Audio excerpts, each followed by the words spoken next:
Good morning, children. Now, today we will discuss about the ionization energy of transition metals. If you see the first ionization energy, then you will notice that the first ionization energy of D block element lie in between S and P block element. It means it is greater than S block element but lesser than P block elements. Second point, what we notice is that ionization energy increases from left to right with increase in atomic number but with some irregularity.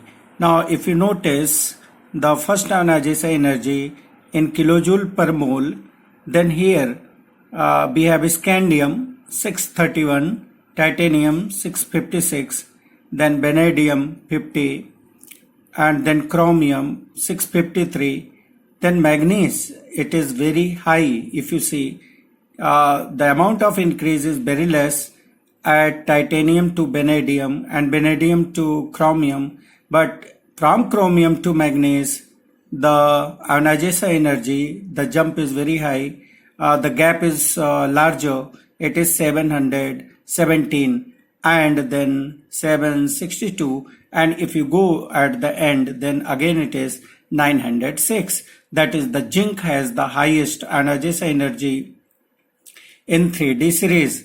The reason is the stable electronic configuration. Here the manganese has half-filled electronic configuration, so that's why removal of electron from half-filled orbital requires more energy.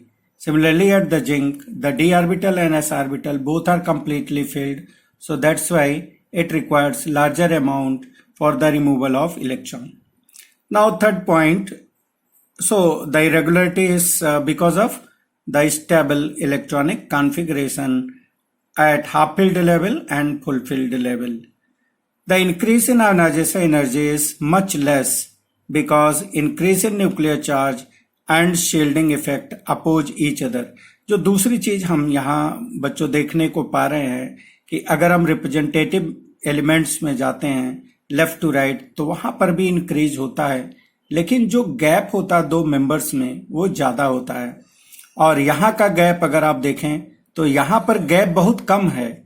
आप अगर titanium to vanadium देखें तो 656 से 650 और vanadium से chromium 653, केवल 3 unit का यहाँ पर जो गैप है वो हो रहा है. तो दिस बिकॉज कि जैसे जैसे लेफ्ट टू राइट जाएंगे न्यूक्लियर चार्ज तो बढ़ता है, लेकिन चूंकि डी सबसेल में इलेक्ट्रॉन भी फिल हो रहे हैं तो शील्डिंग भी उनका बढ़ रहा है, और शील्डिंग इफेक्ट न्यूक्लियर चार्ज को क्या करता है, अपोज करता है, इसीलिए जो अमाउंट ऑफ इंक्रीज है यहाँ पर कम हो जाता है. अब बच्चों अगर हम second ionization energy of chromium की बात करें तो क्रोमियम देखिए फर्स्ट ionization एनर्जी क्रोमियम का कम है मैग्नीज से, लेकिन सेकेंड ionization एनर्जी क्रोमियम का 1592 और मैग्नीज का 1509 किलोजूल पर मोल है. तो दिस बिकॉज कि जब हम सेकेंड ionization एनर्जी लेंगे तो क्रोमियम अब स्टेबल होगा और यहाँ से इलेक्ट्रॉन के रिमूवल, क्योंकि ये हाफ फील्ड होगा, D orbital will be half field, तो यहाँ से इलेक्ट्रॉन के रिमूवल के लिए ज्यादा एनर्जी लगाना पड़ेगा. सिमिलरली अगर थर्ड ionization एनर्जी की बात करें तो क्रोमियम का 2990, मैग्नीज का 3260 और जिंक का हाईएस्ट सबसे ज्यादा हो जाता है, क्योंकि थर्ड ionization एनर्जी में अगर हम देखें तो मैग्नीज पर हम हाफ फील्ड इलेक्ट्रॉनिक कॉन्फ़िगरेशन से हमें इलेक्ट्रॉन को रिमूव करना पड़ेगा, और जो जिंक है यहाँ पर कंप्लीटली फील्ड, डी सबसेल यहाँ कंप्लीटली फील्ड होगा, यहाँ से इलेक्ट्रॉन हमें निकालना है थर्ड ionization एनर्जी के लिए, इसीलिए जिंक की वैल्यू सबसे ज्यादा है. तो एक चीज हमें देखने को मिल रही है कि लेफ्ट टू राइट जाने पर इंक्रीज तो हो रहा है लेकिन अमाउंट ऑफ इंक्रीज उतना नहीं है, और दूसरी चीज जो हमें देखने को मिल रही है कि जो इंक्रीज है वो रेगुलर नहीं है. This is due to stability of certain electronic configurations like half-filled and full-filled electronic configurations are more stable. The ionization energy of zinc, cadmium and mercury is highest in their respective series. This is due to fully filled electronic configuration. Their d orbital and s orbital both are fully filled. Now next, if in a group, अगर हम group wise study करें और 3D से 4D पर जाते हैं तो उस समय हम देखते हैं कि आयोनाइजेशन एनर्जी कम हो रहा है यहाँ पर। लेकिन जैसे ही हम 4D से 5D आते हैं तो जो 5D की आयोनाइजेशन एनर्जी है वो 3D और 4D दोनों से ज़्यादा है। This is due to lanthanide contraction. होता क्या है कि यहाँ पर 4f इलेक्ट्रॉन भी फिल्ड होते हैं और 4f इलेक्ट्रॉन की शील्डिंग पुअर होती है। Due to poor shielding effect nuclear attraction, जो इफेक्टिव न्यूक्लियर चार्ज फेल्ट होता है इलेक्ट्रॉन पर, वो ज़्यादा होता है और यही कारण है कि इसकी 5D की आयोनाइजेशन एनर्जी 3D और 4D से ज़्यादा होती है। बच्चों, ionisation energy and stability of compound, in particular oxidation state. Ionization energy data can be used to predict the stability of metal compound in particular oxidation state. तो इसके लिए rule यही है कि lower the ionization energy or lower the sum of ionization energy, greater will be the stability of that oxidation state in the compound. Now, if you see children, here one data is given. If you see, then first and second ionization energy sum is given for nickel and platinum. It is 2.49 into 10 to the power 3 and 2.66 into 10 to the power 3 kilojoule per mole. And then third and fourth ionization energy sum is given. It is this much. Now, इस आधार पर अगर हम देखें, so nickel second compound is more stable than platinum second compound, क्योंकि सम of first और second ionization energy ये निकल का कम है। लेकिन अगर हम +4 की बात करें तो प्लेटिनम का +4 अगर फर्स्ट से लेके फोर्थ आयोनाइजेशन एनर्जी का सम हम निकालते हैं तो 9.36 इंटू 10⁻³ किलो जूल पर मोल होगी, जबकि निकल में 11.29। इसका मतलब प्लेटिनम का +4 ऑक्सीडेशन स्टेट का कंपाउंड ज़्यादा स्टेबल है। इसके लिए एविडेंसेस भी हैं, आपके बुक में ये क्वेश्चन भी है और ये बोर्ड में भी पूछा गया कि K2PtCl6 is well known compound of platinum but corresponding nickel compound is not known. तो इसका कारण यह है, आप लिखेंगे कि since in this compound platinum is present in +4 oxidation state and the sum of first 4 ionisation energy is lower in case of platinum as compare to nickel, so that's why K2PtCl6 is known but corresponding nickel compound is not known. Now, stability of compound in aqueous solution can also be predicted on the basis of electrode potential. So, what is the rule is that lower the electrode potential, lower means more negative is the electrode potential, more stable will be the compound in that oxidation state in the solution.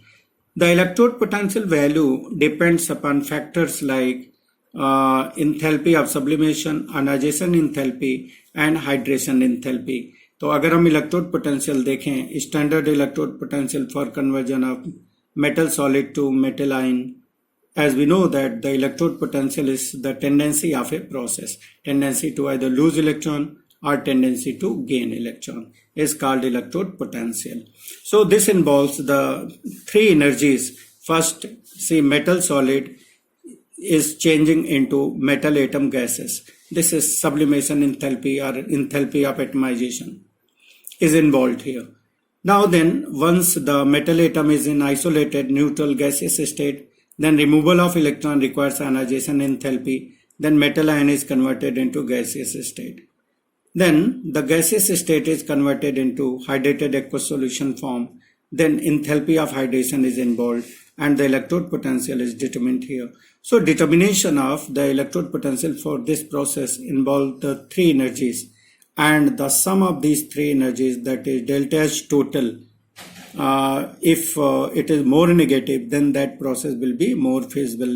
So electrode potential is the measure of delta H total, and if delta H total is more negative, then that process will be more feasible.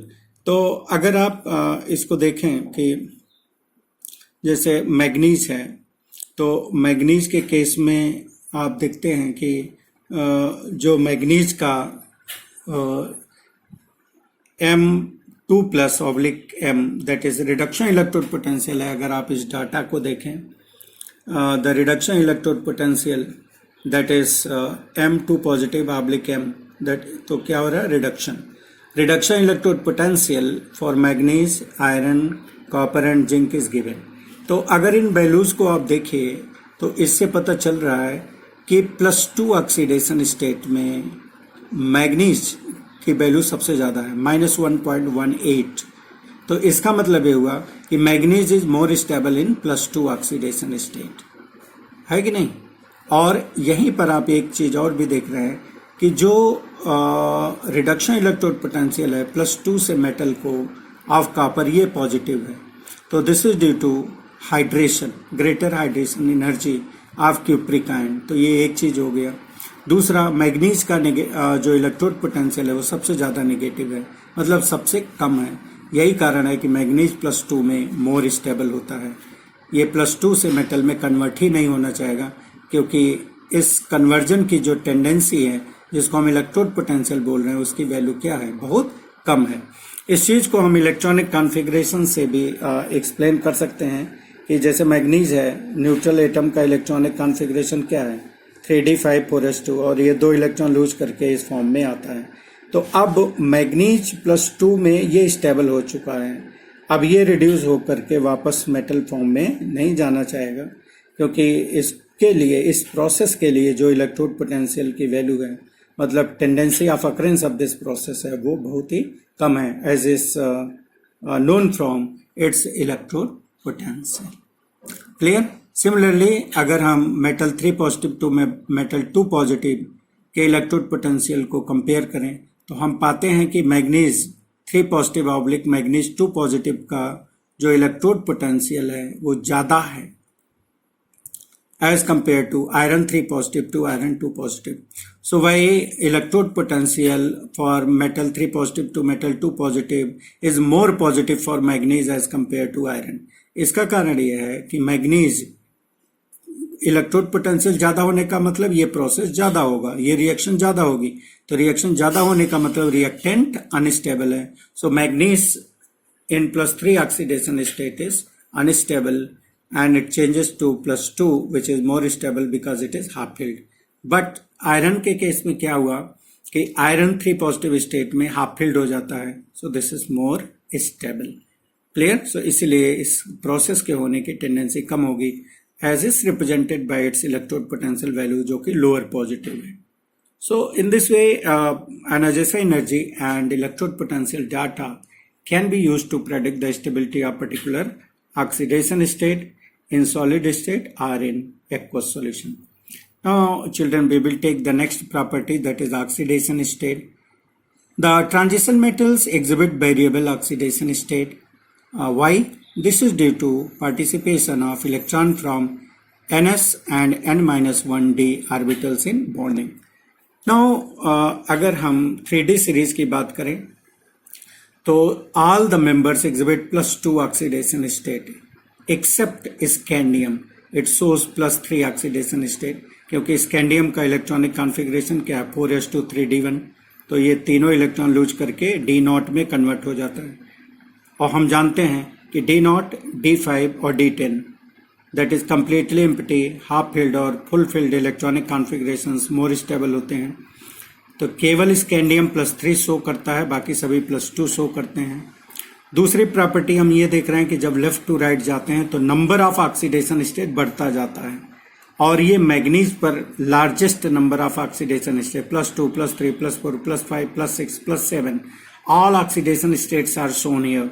लेकिन उसके बाद जब pairing शुरू हो जाएगी, number of half filled orbitals कम होना शुरू करेंगे, तो इसके बाद फिर आप देख रहे हैं number of oxidation state reduce होना शुरू करता है और जिंक पर केवल +2 ऑक्सीडेशन स्टेट एग्जिबिट करता है।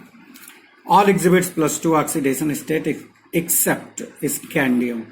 और दूसरी चीज आप जो यहाँ पर देख रहे हैं कि मिडिल में मैग्नीज पर हाईएस्ट ऑक्सीडेशन स्टेट शो कर रहा है। एक चीज और बच्चों यहाँ पर करेक्टरिस्टिक हमें देखने को मिल रही है कि यहाँ का जो चेंज ऑफ ऑक्सीडेशन स्टेट है वो केवल 1 यूनिट का है। देखिए +2, +3, +4।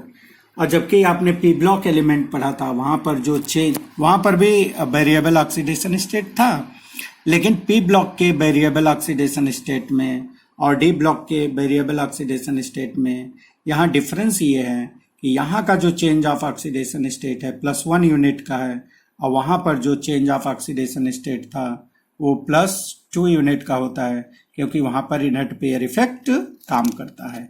ओके, नाउ जो दूसरी प्रॉपर्टी हमें देखने की मिलती है कि maximum number of oxidation state ये इक्वल टू होता है कि उसके डी और एस में टोटल इलेक्ट्रॉन कितने होते हैं। जैसे मैग्नीज में टोटल 7 इलेक्ट्रॉन है, तो इसका मैक्सिमम ऑक्सीडेशन स्टेट कितने का होगा? +7 का होगा। Now highest oxidation state that is shown by any of the transition metal is +8, और ये काम ऑस्मियम करता है। इन osmium टेट्राक्साइड it exhibit oxidation state of highest of any transition metal that is +8, और metals अपने कार्बोनिल में 0 ऑक्सीडेशन स्टेट भी show करते हैं। The element exists in more than one oxidation state, then the relative stability depends upon electrode potential value. For example, जैसे कोई metal है, जैसे कॉपर है, ये +1 +2 दोनों में एग्जिस्ट कर रहा है, तो इसका कौन सा ज़्यादा स्टेबल होगा ये इनके इलेक्ट्रोड पोटेंशियल पर डिपेंड करता है। देखिए, रिडक्शन इलेक्ट्रोड पोटेंशियल क्यूप्रस और क्यूप्रिक दोनों का दिया हुआ है, और इसको देखने से पता चलता है कि जैसा आप रूल जानते हैं कि lower the reduction electrode potential laser will be the occurrence of that process. It means ये रिएक्शन होने की चांस कम है, क्योंकि cupric form is more stable. अब जबकि क्यूप्रस का जो इलेक्ट्रॉनिक कॉन्फ़िगरेशन है ये D10 है, ये ज़्यादा स्टेबल होता है as per electronic configuration, but actually cupric is more stable. तो यहाँ पर फिर हाइड्रेशन एंथैल्पी यहाँ पर हेल्प करती है।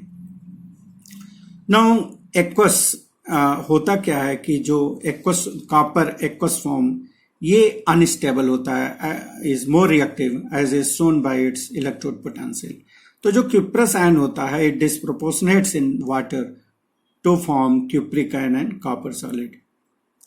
Higher oxidation state compounds are formed with fluorine and oxygen. ये भी important है, क्योंकि फ्लोरीन और ऑक्सीजन ये दोनों ये स्ट्रॉन्ग ऑक्सीडाइजिंग एजेंट हैं। लेकिन अगर हम इन दोनों में कंपेयर करें बच्चों कि फ्लोरीन और ऑक्सीजन में से किस में सबसे हाईएस्ट ऑक्सीडेशन स्टेट में कंपाउंड बनता है, तो सर्टेनली इट इज ऑक्सीजन, जबकि फ्लोरीन स्ट्रॉन्ग ऑक्सीडाइजिंग एजेंट है।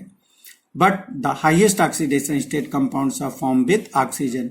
This is due to formation of multiple bond between oxygen and metal, that is p pi d pi bond. Oxygen बनाता है, जबकि fluorine single sigma bond बनाता है। तो यहाँ पर ज़्यादा इलेक्ट्रॉन का बॉन्डिंग में पार्टिसिपेशन नहीं हो पाता है, और ज़्यादा अगर फ्लोरीन एटम लेंगे तो यहाँ पर स्टीरिक हिंड्रेंस काम करने लगेगा। यही कारण है कि जो हाईएस्ट ऑक्सीडेशन स्टेट है वो ऑक्सीजन के साथ होगा, क्योंकि मल्टीपल बॉन्डिंग से जो चार्ज का सेपरेशन है वो ज़्यादा होगा, और जो मेटल है यहाँ पर ज़्यादा चार्ज एक्वायर करेगा। Now we will take the next property that is catalytic property. Transition metals and their compounds act as catalyst. जैसे निकल कैटलिस्ट है, टंगस्टन कैटलिस्ट है, कॉपर कैटलिस्ट है, मैग्नीज कैटलिस्ट है, मोलिब्डेनम है, ठीक है, और वेनेडियम पेंटॉक्साइड है, ये सब कैटलिस्ट, क्रोमियम ऑक्साइड है, ये सब कैटलिस्ट का काम करते हैं। यहाँ पर 3 मेन रीजन है बच्चों। पहला, the presence of incomplete D orbitals, जिसमें कि अनपेयर्ड इलेक्ट्रॉन होते हैं, ये पहला रीजन है। दूसरा, due two variable oxidation state they form certain unstable intermediate with lower energy of activation and provides an alternate path of lower activation energy to the reaction. Next, they provide surface with unutilized balances for adsorption to take place. Now, आपने adsorption theory आप reaction rate पढ़ा हुआ है। अब वहाँ पर क्या होता है, adsorption होगा, so it helps the reaction in many ways and enhances the rate of reaction. Now अगर हम यहाँ पर एक जो एग्जाम्पल दिया हुआ है कि oxidation of iodide ion to iodine by peroxo disulphate ion, ferric ion act as catalyst. तो what happens, catalyst also involve in reaction and makes certain intermediate which is unstable. This intermediate further reacts and form the product and regenerated. The catalyst is regenerated again unchanged in mass, form and composition.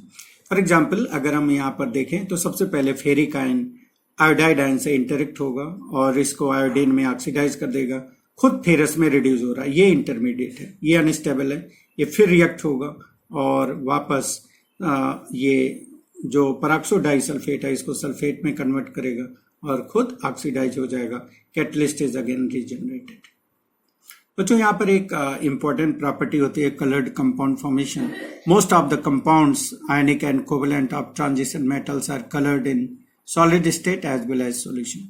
होता क्यों है? यहाँ पर इसके 3 कारण है। पहला, due to presence of unpaired electron. दूसरा, due to intra d transition, ये दोनों होना जरूरी है। And sometimes the colour is due to charge transfer from surrounding atom to the metal so that there is colour in the compound. तो अगर हम देखें कि होता क्या है कि the unpaired electron present in d orbital they absorb particular color band from white light for showing transition of electron from one set of d orbital to another set of d orbital in the same subcell. So this phenomenon is called as intra-dd transition, and this due to since some color band is absorbed in this intra-dd transition process, so remaining color bands will be emitted, which gives complementary color to the complex. So now if you see this phenomenon, so there are 5 d orbitals in the metal ion, and all these are degenerate. Degenerate means of equal energy. But when negative ion approaches the metal ion, then the degeneracy is lost and the d orbitals is split into 2 sets of orbitals.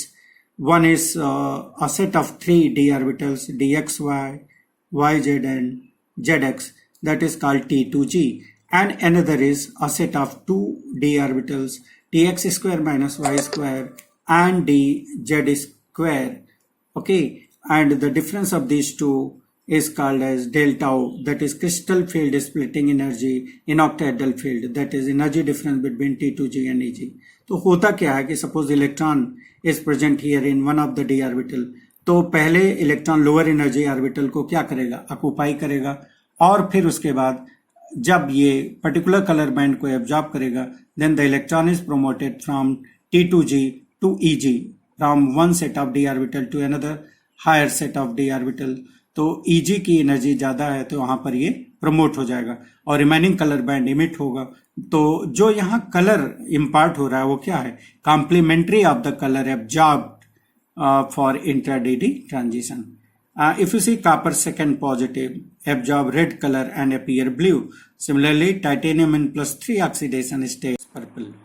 अब हमें ये अगर बताना हो कि कौन compound coloured है कौन कलरलेस है, तो इसके लिए सबसे पहले हमें देखना पड़ेगा कि उसमें जो मेटल आयन है जिस ऑक्सीडेशन स्टेट में है उसमें कुछ अनपेयर्ड इलेक्ट्रॉन है कि नहीं। अगर अनपेयर्ड इलेक्ट्रॉन है तो हम प्रथम दृष्टया या हम ऐसा बोल सकते हैं कि हाँ वो कंपाउंड कलर्ड होगा, लेकिन कई बार जरूरी नहीं है। वो हम बाद में डिस्कस करेंगे। जैसे आप जिंक आयन और कैडमियम आयन, यहाँ पर डी ऑर्बिटल कंप्लीटली फिल्ड है, तो कोई हाफ फिल्ड ऑर्बिटल, कोई अनपेयर्ड इलेक्ट्रॉन अवेलेबल नहीं है, इसीलिए ये कलरलेस है। अगर आप बात करें मैग्नेटिक प्रॉपर्टी की, तो depending upon behaviour of compound in external magnetic field, transition metals compounds exhibit paramagnetic behavior. Paramagnetic means they are weakly attracted by the magnetic field. Some of their compound and ions are diamagnetic and some are ferromagnetic. Paramagnetism is due to presence of unpaired electron in their d orbitals. They are weakly attracted by the external magnetic field. But जैसे जैसे unpaired electron बढ़ेगा, paramagnetism बढ़ता जाएगा. Now paramagnetism in case of transition metal is calculated by spin-Wanley formula, क्योंकि जो orbital magnetic moment होता है electron का, that is counterbalanced by the external magnetic field, and it is basically calculated by spin-Wanley formula that is given by mu equal to square root n plus 2 bm, where n is number of unpaired electron and bm is unit of Bohr magnetism.